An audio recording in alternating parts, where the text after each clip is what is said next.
All right, so again, today is the 19th of October, Monday, and we're going to be going over some jQuery examples. We're going to do that for the first hour, and then I'm going to give you a chance to work on a couple of them yourselves during the second hour. So if you do go out to the P drive for the class, in the in-class folder, there is a 10/19/2015 folder out there. I will put the folder out by the end of the period out on Blackboard also. It's not there right now. If you look at the folder, all right, and I don't know if I've got it on desktop or not. No, I don't. Yes, I do. All right. So if you do look at the folder and we look at what's in it, okay.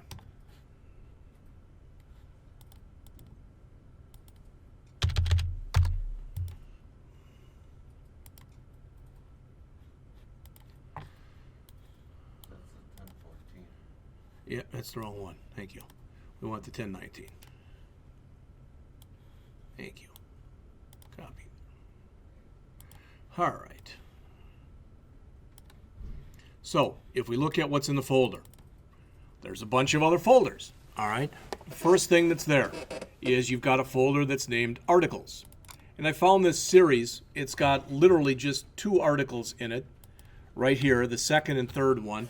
One's a Word document that says Getting Started with jQuery, and the other one says jQuery Tutorial Beginners. All right.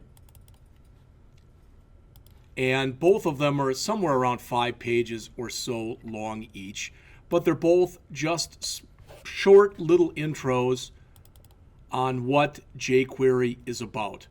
So if you have an interest in taking a look at that, okay, they're both written by the same author, and they're both pretty good. All right. They're just high-level things, and he gives a couple simplistic examples.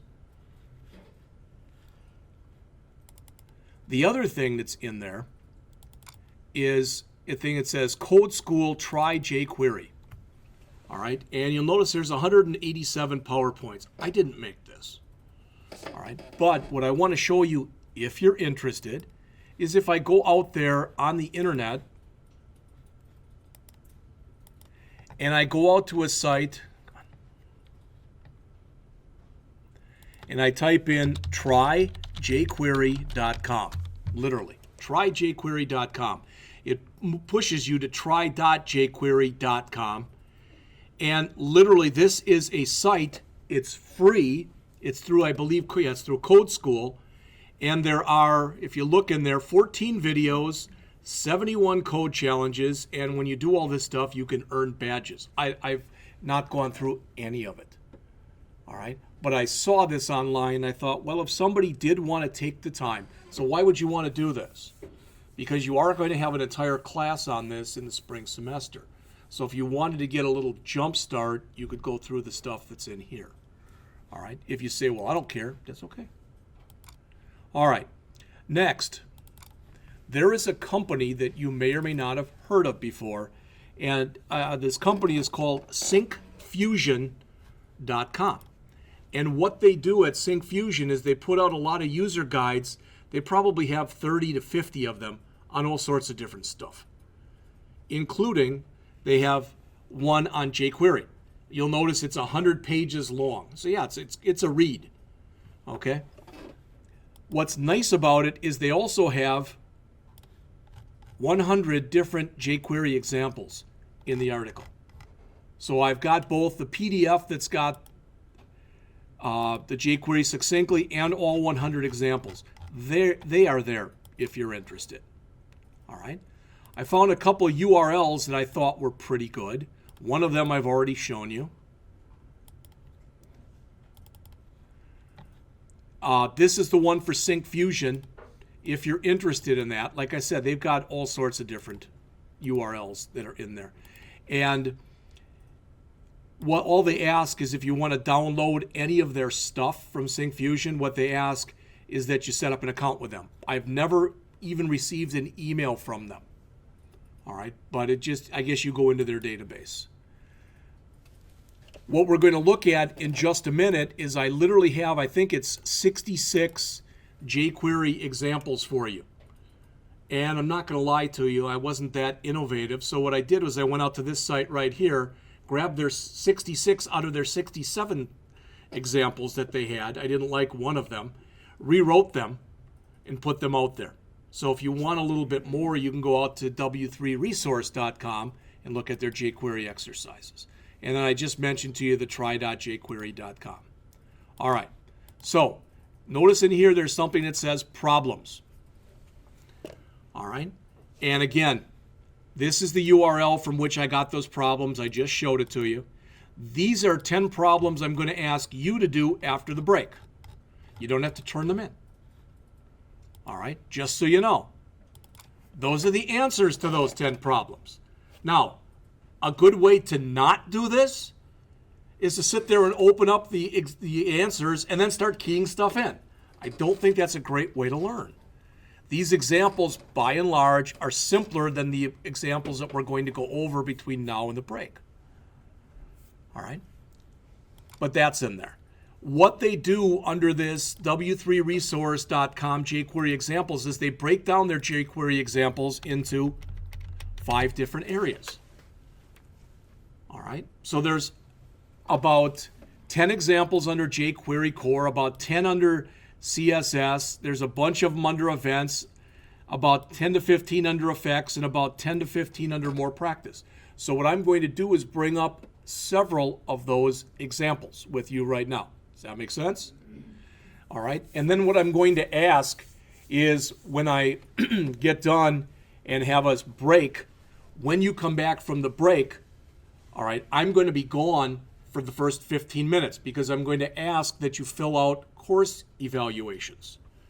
All right, so one of the things that is under there, under the P drive for the class, is if you go out to the P drive for the class, you'll see there's a folder that's called syllabus-course evaluation. And if you go to the course evaluation, you open it, course evaluation 152, 119, make sure you do the one for Scott, and you open it up and it looks like this. It's going to look funky like this. Hit the escape key and then it'll be fine. All right, you don't have to save this. It's already filled out for you, all the stuff out here. It's supposed to be anonymous. So let's say Roger is filling his stuff out. The course content was consistent with the course description. Don't write yes in here. Click in here, and it brings down a drop-down list. And let's say he says, yeah, it was about average. So he clicks average. The instructor was knowledgeable. So, that was about average too, etc. So you work your way through there like that. And when you get down to the bottom, some of the stuff, this is the first time I've taken a course, etc. If you don't want to fill that stuff out, don't. All right? Which parts of the course were most helpful? If you like the book, you can put that down. If you like the lab assistant, you can put that down. If you like the instructor, you can put that down. Same thing for how could the course be improved. Now, the good news for all of you, and you don't know this because you weren't here last semester, these are new machines. The old ones that we had for 5 years, which is an eternity, all right, for what we do here in the program. So you've got a lot nicer. They've got a wider screen resolution, and they're better machines, period. What new courses? So if there's something here that we're not offering that you'd like to see offering, people have written things in there like, we should have gaming courses. Put that down. If enough people ask for something where they think there is a desire, they may offer a course in it. All right? And I'd appreciate any suggestions that you have for me. So you're going to have time to do that between 9 and 9:15. If any of you are in more than one class with me, even the online classes, I'd appreciate if you'd fill one of these out for each class you're in with me. What management here desires, they don't get it, but what they desire is 100% of these to be filled out. So one for each student for each class. All right? We're lucky if we get half of that. But all I can do is keep asking. All right, so that said, let's start taking a look at some of these examples that are in here. So I'm going to start by going through, under the problems, the jQuery core. Now, as we go through these, they may or may not make a whole heck of a lot of sense. All right? But what I'm more concerned with is that you take a look at what's being said in here. Okay? You'll notice that In this example, we've got a JS folder, and I've already copied in the minified version of jQuery 1.11.3. And for each of these 9 examples that we have right here, it has a corresponding JS file. All right. Next, when we go into the CSS, they'll have an HTML file, then they'll have a CSS file, and a JavaScript file. Okay? All right. So taking it from the top then, I'm going to run the first one. Is that pretty obvious what happened right there? I've got 4 div tags. All right. And actually, I don't even know if it's a div, but yeah, I've got H1 tags that are both inside of divs and not inside of divs. So you can see the ones that are inside of divs are blue, and the ones that are not inside of divs didn't change color. And I'm talking about the background here. So let's talk about the magic, so to speak, that made that happen. So let's look at the JavaScript. Boy, there's a lot, isn't there? And let's take a look at the actual HTML. So the HTML is pretty simple. We've just got, there's a tag, and there's a tag. So you'll notice this tag on line 7 and this tag on line 14 are not inside of a div. Whereas these 2 tags on lines 10 and 11 are inside of a div. You're all smart enough that even if you don't know a lot about this stuff, that should make sense to everybody in here. So what we've done in the JavaScript is we said, hey, if you've got an H1 that's a direct child, a direct descendant of a div, run some CSS on that. Take the background of it and change it to blue. So in other words, any divs that are directly nested in, any H1s that are directly nested inside of a div make blue. And you already saw the output. Those 2 that are inside of the div are blue. The 2 that are outside of the div are not blue. This is, and again, some of the examples in here, you might raise your hand and go, okay, I get it. Why the heck would I ever do that? And I understand it. But some of the stuff as we go through this, hopefully it'll make a little bit more sense as to what you can do and why you can do it. We're just scratching the surface here on what you can do with jQuery.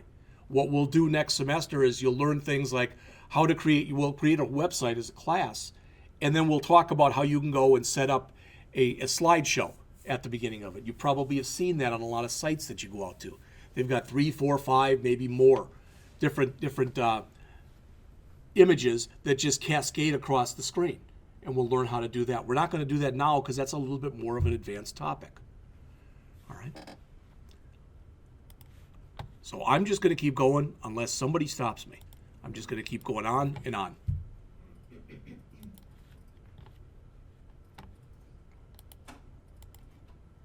So here's the second one. Set the background color of the page to red.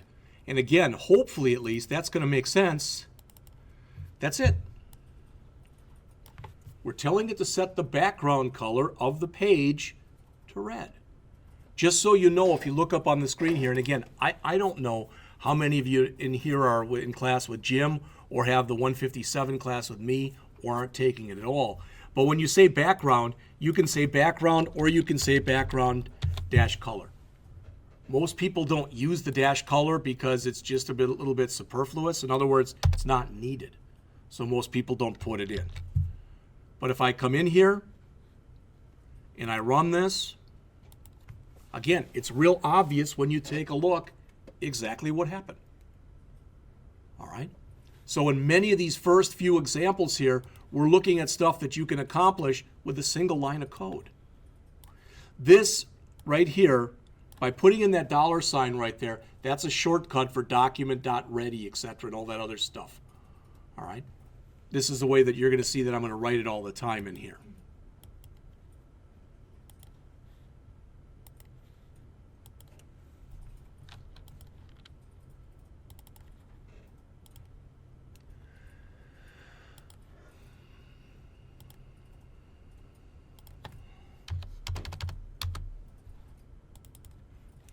So if we look in here, this is a simple form. All right? So what have I done? Well, I tried to put a message up there saying what had been done. Hide all the elements within a form. literally we use the hide method in order to do that. So if we look at the JS, we're telling it to hide all the form elements. So you might look at that and go, okay, I get it, but why didn't it hide the labels? All right?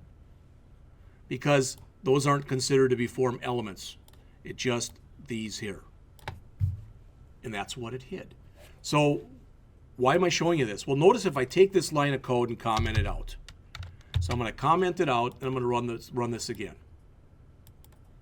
Now that should be pretty obvious what we just did, because now you see the two input boxes are commented back. I commented out the code that hid them. So they show now. So you can use the hide method if you want things to disappear.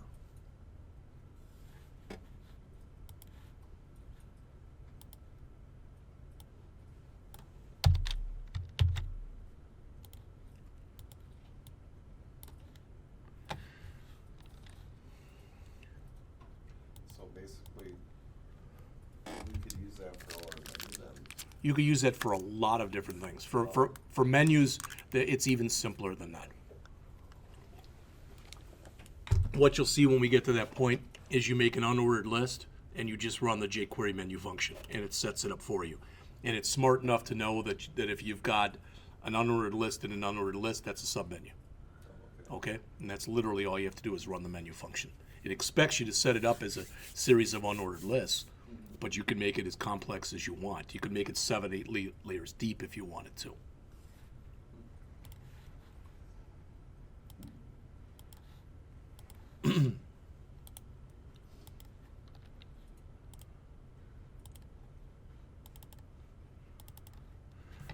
All right, so if you notice in here, it says find the specific option tag value in the selected option. What I'm doing is I'm saying, okay, I want you to go through all of the different option tags I have in here and find one that's got a 2 in it. What the heck does that mean? Well, is that pretty obvious that this one has a 2 in it? All right. And actually, it's looking at the value here, this one. So when I run this, it's a little mini search that I'm doing. All right. So the question might come up is, well, what if I had more than one of those that had a 2 in them? It finds the first one.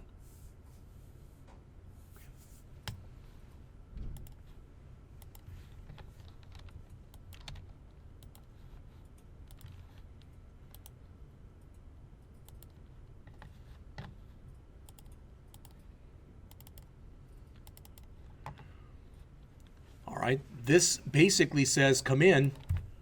And for female, we have radio buttons here. And if you don't know what radio buttons are, let's just run this. You got a male and a female right there. Again, I didn't put a whole form in there, but just to show you that. And what are we doing in the code? Well, what we're doing is we're saying the value of female, you want it to set to checked. With radio buttons, the idea is it's based off the old AM radio button that you had in a car. And only one of those that are in the radio button group can be selected at one time. So what we're saying in this case is default it to female. Right. But what you're seeing is we're talking about 1 or 2 so far maximum lines of code. If you wanted to do that just in JavaScript, it'd probably take you closer to 10 lines of code.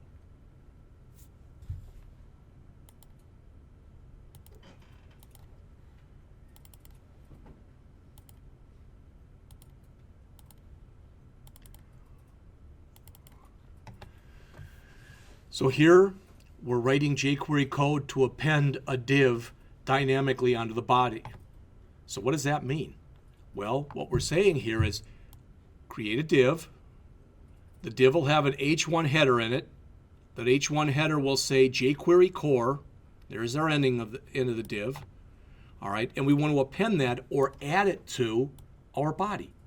What's in the body right now? Not a whole heck of a lot. There's nothing in this body right now that would print out because those are just 2 script tags. But notice when we run this, we do have content, jQuery core, because we told it to add things. So you can use jQuery to dynamically add text to a page while the page is running. Not only that, you can use jQuery to either add new text, modify existing text, or delete existing text.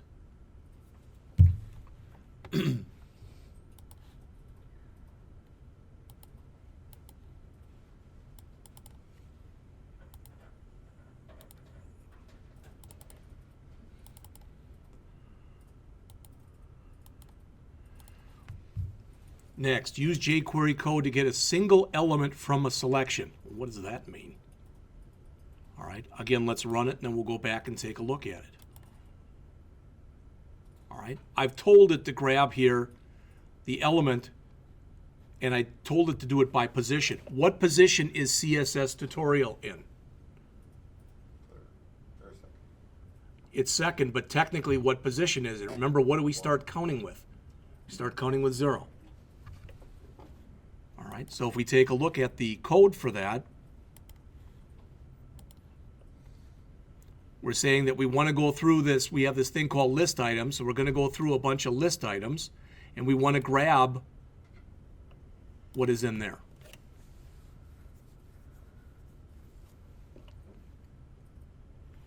And then we're just alerting it out.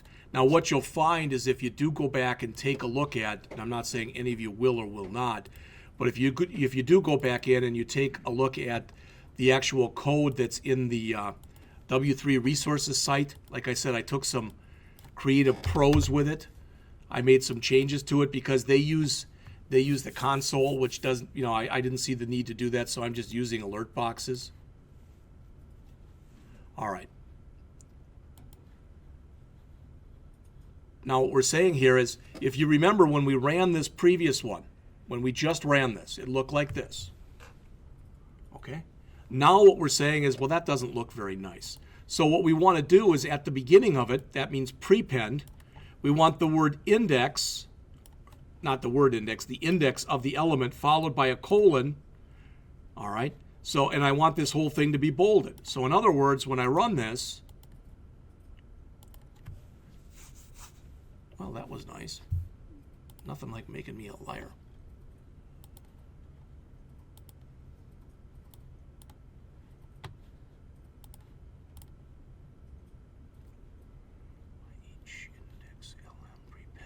Correct.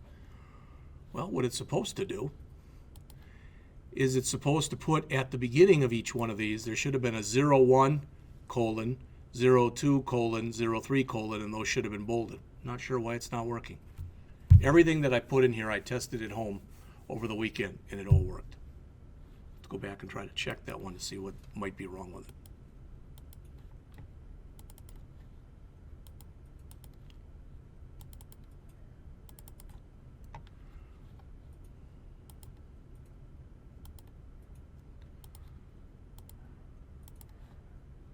So notice here we've got a thing that says jQuery tutorial, okay? And it just sent us there. Now that's not real big, and it's like, well, we could have done that without jQuery, couldn't we have? All right. It says write jQuery code to change the hyperlink and the text of an existing link. What does that mean? Well, notice what it says. It did say this. All right, it said jQuery tutorial, and when we clicked it, it went here. That's all fine and dandy, but notice what it said to begin with. That's not what it said. It originally said JavaScript tutorial. We replaced it with jQuery tutorial. It originally said HTTP colon, etc., all this other stuff, and we replaced it with this. An example of using jQuery to grab existing text and modify it. Oops, wrong one. Okay. So those were a couple just simple examples. I think the biggest example had 3 or 4 lines of code in it. All right. Let's run through a couple more. There's not going to be time to go over each and every one of these. All right, but a couple where you add some CSS. I'm just going to just grab a few of them. All right, so I'll grab 11 here. Again, is that pretty obvious what happened right there? We turned the background color of the first paragraph to turquoise. We turned the text color of the second paragraph to red. How did we do that? with 2 lines of code. To the first paragraph, we said add a class called highlight. To the second paragraph, which is the last one, we add a class called myClass. Well, what is that? Well, you'll notice if we take a look in here now, we do have a styles folder, and there it is. myClass said to add that color, and highlight said to add that color. So the background, that's a turquoise, and that's a reddish color for the text. So again, the idea is we're using existing existing CSS classes that we create, and we're adding that information in, all right, on our web page, and we're running it using jQuery code.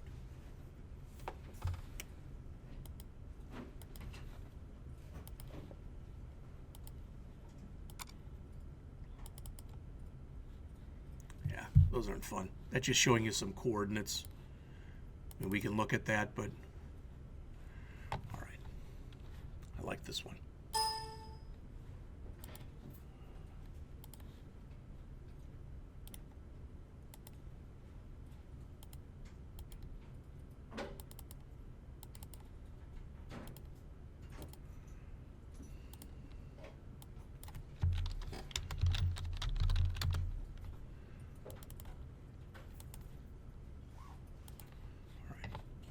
There's a paragraph that literally just says, this is my paragraph. That's it. So what do we want to do with that paragraph? All right. We want to get the top and left position of it and put that in there. Plus, for all paragraphs, we want them all to have a top margin of 20 pixels, a left margin of 10 pixels, padding, and a border around them. The key thing, though, the key thing that I want you to understand on this example that's right here is this. That. If you're not aware of this, back in the days when you were maybe in junior high school and you did graphing, what was that point known as right here? Anybody remember? 0. It's 0, 0, but what's it called? It's the origin.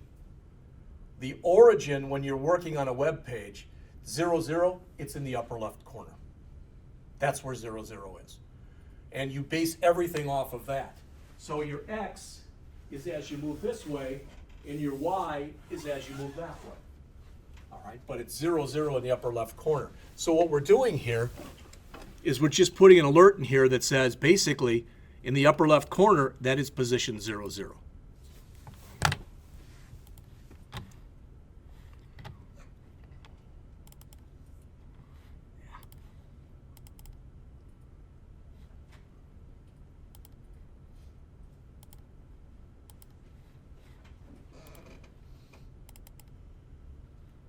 These are all on offsets and stuff. I don't think you'd really get very much out of that, but all right. So here's number 19.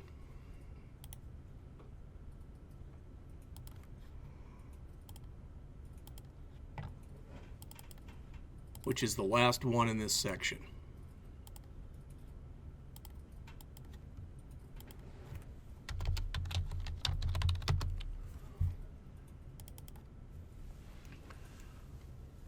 All right, so what do we have here?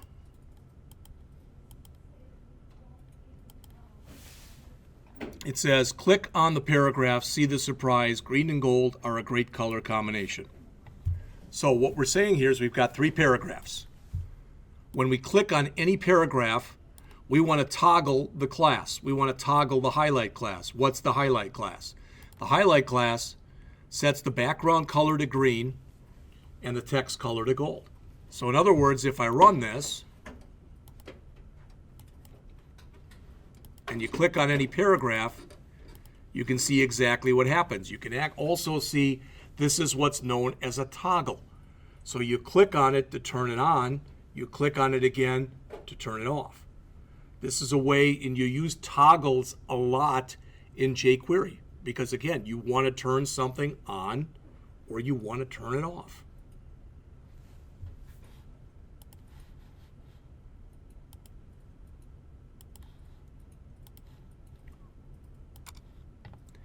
All right, here's some stuff with events. And again, I'll just run through a few of these.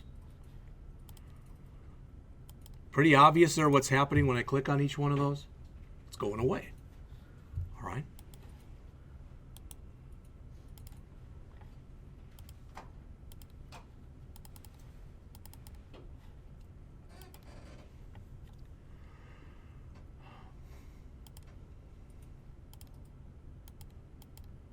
Again, I'm telling you a bunch of stuff that you're going to hear again next semester. So that said, it's not really that important that you totally understand it and you know, don't commit it to memory or anything like that. But when you look at this, what it says here is if I click on any H1 or H2 or H3 header, if I click on any one of those, grab whatever it is I clicked on, which is referred to as this, and slide it up. In other words, just have it slide up on the screen. All right. Not only that, there's just a couple things just so you hear this. If I want to, I can put one of several things right here. I can put in 3 words if I want to in double quotes. I can say slow, or normal, or fast, which tells it the speed I want it to slide up. Or I can put a number in there. Anybody know what this is? Anybody know what that is? That's 1,000 milliseconds, which is equal to 1 second. All right, so for instance, if I tell it I want it to go fairly slowly, I can put a number in there like 7,000. All right, you saw me run it already, but notice if I put in here 7,000, all right, and I'll save that and run it again. Now watch how slow it takes. Right. So you've got control when you use this. All right. And contrast that with putting it in there, and I'll put in here this time, double quote, fast, double quote. And I'll run the same thing all over again. There's a big difference between those. So again, you can have animation type effects, and you can control how fast or how slow the animation takes place. Yes. Okay, the question was, how do you get it to come back? Well, the way that we got it to move was we did what's called a slide up. So what do you think we might use to get it to go back down? Slide down. Not only that, you know, that's a good question, it really is. But not only that, there's something called slide toggle. So if you click on it and it's not showing, it slides down. If you click on it and it's showing, it slides up. All right? So with most of these things, not only can you slide up, but I just want to show you this. I'm going to grab this one here where it says slide up. I'm going to change that to fade out. Okay? So it went from slide, and I'm not going to make it fast. In fact, I'll give it 3 seconds. All right, so I'm saying fade out here.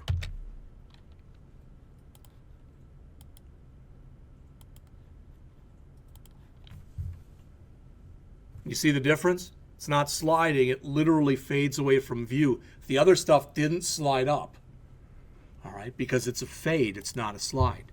And I can do this to all 3 of them. And the question might, you might say, well, do they all have to be the same speed, etc.? Can I fade one, etc.? Well, the reason that they're all like that is I'm creating all those together. If I only wanted the H3 to do a slide up or a slide down, then I would get rid of these 2 and just keep the H3 in there. Does that make sense? So there's a lot of animation type effects that you can use with this stuff, and it really and truly is not very hard to do. You got a lot of power, and again, as you see right here, literally inside of our function tabs, we've got like 3 lines of code to do all that. All right, just look at a couple more here. Click on each header element to return the data passed.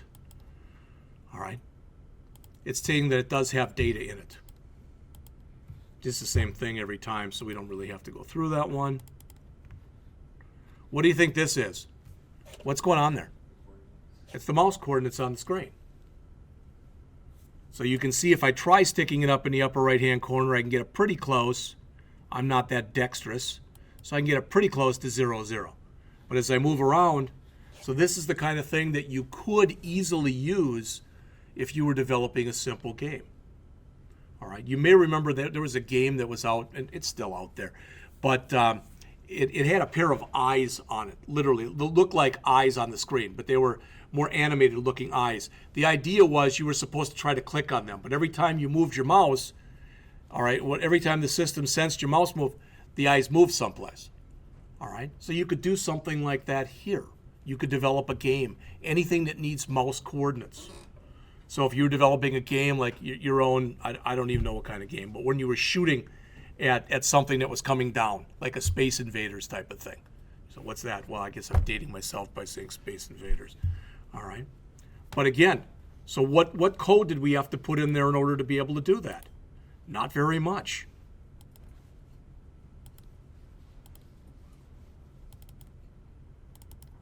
That's it. It says when we move the mouse, make sure in the document you tell us what the X coordinate is and what the Y coordinate is.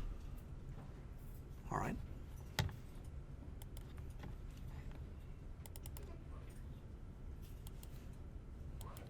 Yeah, not a lot right there. So you might say, well, wow, big deal, you click the button. Yeah, but notice it says you click the button. Now when I click here, you clicked an H1 tag, you clicked an H2 tag, you click the paragraph tag. So again, there's not much code that we put in order to be able to do this. All I did was on my HTML, I just set up a heading, couple headings, and a paragraph. And again, in the JavaScript, all it's saying here is, tell me which one of these I clicked. That's it. All right. This example is starting to harness the power of what's known as the DOM, or the Document Object Model.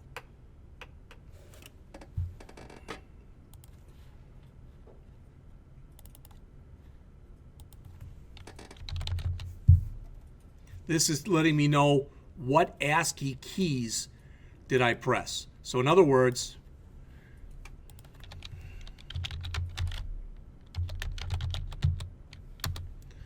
all right, here's an ASCII chart. Well, I can't read that, and I can't either. All right, there we go. So if I look at 70 right there, it says that is an F. All right. So when I run this, okay, how am I running this? I guess I don't have it up.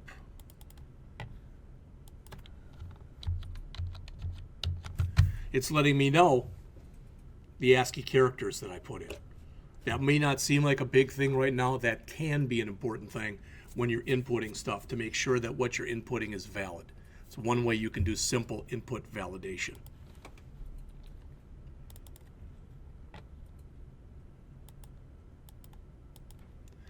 See anything that looks funky here? Somebody tell me, what's happening here?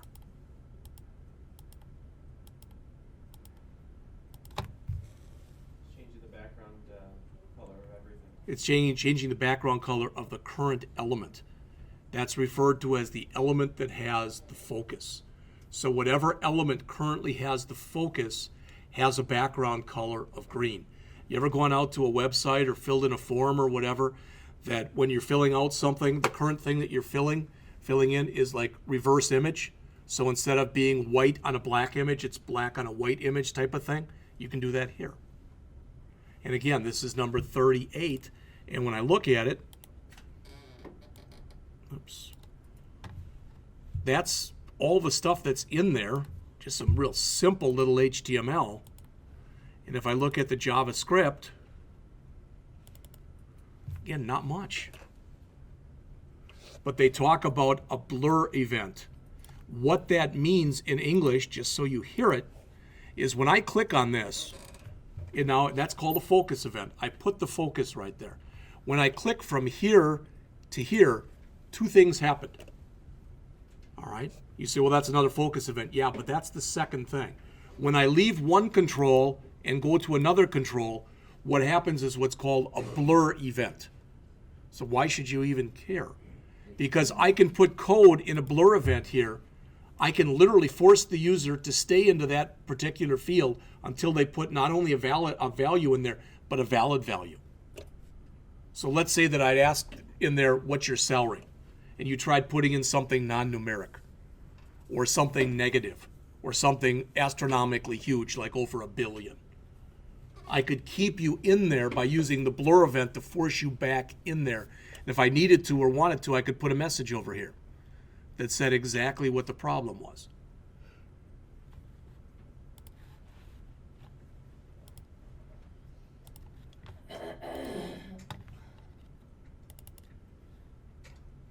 Display the number of elements. Well, that's not a big thing. That's 3. Okay? You may say, well, why would you ever want to do that? Well, that's a simple example where you see 3 of them on a page. I could have this traverse my entire website and find out how many list elements I had if I needed to know that. All right, I could have it iteratively go through each page in the site.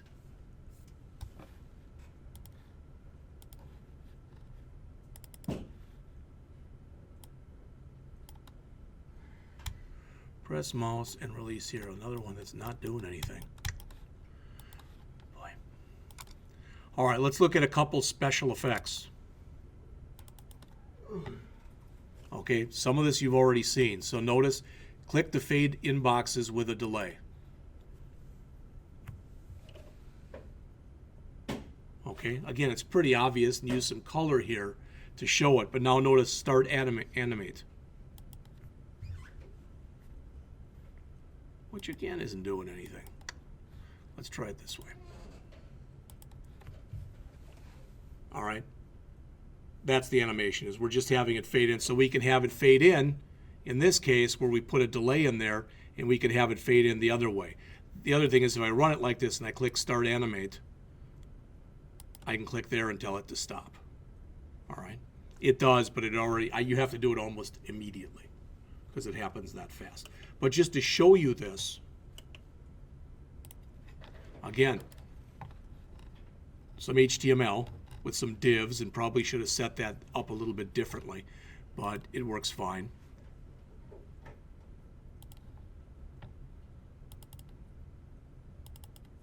That's it.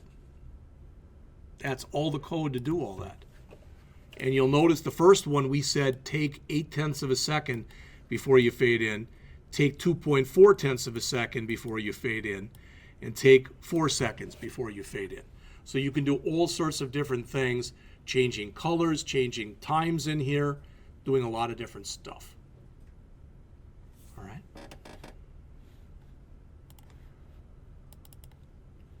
Start animation. Again, that should be pretty, makes sense to you exactly what's going on right there. And this is just a div that all a div is it's a container. Divs by themselves, by default, are invisible. But I said with this div, give it a size and give it a color. That's why you see it. If I run this again, and I click Start Animation, Finish Animation, okay, the idea is boom, it just stops it right away. But that's not really that important. Again, what I'm trying to get across to you is the idea that there's a lot of stuff that happens with a very little bit of code. That's all the code to do that. So this says when you start, there's the animation when you click Start, and when you're done, just tell it to finish.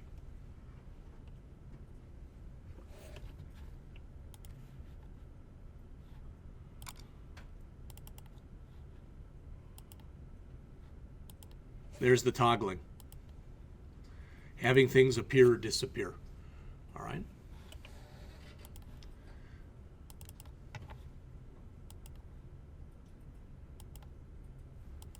Almost like a window shade, sliding down and sliding back up again. And again, when you take a look at the code that's in here, what you notice sure isn't very much.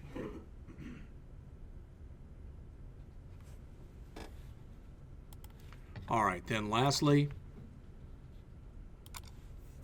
just a couple more of these. You can't tell, but I'm right mouse clicking now. If I go on to another one of these pages and I right mouse click, I get the shortcut menu. But on this particular example, I've disabled the right mouse click. All right, why would you want to do that? There might be a reason for doing that. maybe you don't want to give the user, they can look at it, but they can't change or do anything with it, so you disable it.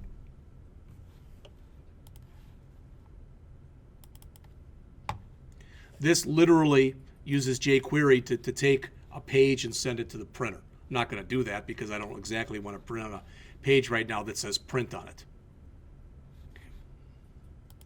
But again, the important part is that's all the code you need. So notice what we're doing in here, because this is a different type of example. We're saying when the document's ready, all right, we're telling it to this our A tag, and our A tag that basically is called print page. When we click it, we want this function to run. The function should take whatever's in our window and send it to the printer and then return false. What the heck does return false mean? Well, in English, what return false means is, whoops, on that example that we just looked at, that of course I removed. And this should make sense to all of you. By default, it's not going to go anywhere, but what if I'd sent this right here? What if I sent this to www.blackhawk.edu? What if I'd done that purposely or accidentally? If I had done that, and then I come back in here in my JavaScript, oops, and I tell it to return false, what that says is, instead of doing the default action, which means when I click on a hyperlink, send it to that place, it says don't do that. Return false means don't do it. All right, then just one more. I'll just show you the last one in here. This bolded the first word in a list. Again, not real big things. What we're going to do, we'll do it this way. I'm coming back here at 9:15. So in between now and 9:15, take a break, all right, and try to fill out your course evaluations. When you get done with the course evaluations, they go in the envelope that's back there by the printer, right to the left of it. I would strongly recommend that when you print these out, print them out double-sided, because it's 2 pages. If you print them out single-sided, I'm asking that you please staple them together. There are some in there already, all right, but I'm hoping that it gets filled up. So we're going to take a break. We'll resume again, and what we're going to do at 9:15 for the rest of the class is we're going to go over these examples, the exercises. We'll just do them as a class so you can see what's going on. All right, so take a break if you would.